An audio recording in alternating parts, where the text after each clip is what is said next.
ওসমান হাদি ভাইয়ের বিচার বুঝিয়ে দেন, ধর্ষণ বন্ধ করেন। নরসিংদীতে গতকাল একটি ধর্ষণ হয়েছে, আপনার সন্তান আছে, তাকে আপনি নিরাপত্তার চাদরে আবৃত করে রাখেন। আমার সন্তান, আমার মা বোনের যেদিন নিরাপত্তা দিতে পারবেন, সেদিনেই আপনি জনতার প্রধানমন্ত্রী হবেন, এর আগে হবেন না। আমরা একটা আশঙ্কার মধ্যে দিনাতিপাত করছি, আইন শৃঙ্খলার অবনতি হয়েছে।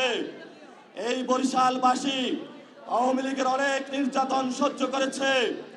শেখ হাসিনার আত্মীয় স্বজনকে তারা বসিয়েছিল এখানে, কিন্তু বরিশালবাসী অগ্নিজরা বক্তব্য, রাজপথে লড়াই করে এইখানে যারা আব্দুল্লাহ গং ছিল সকলকে ইন্ডিয়াতে বিতরণ করেছিল।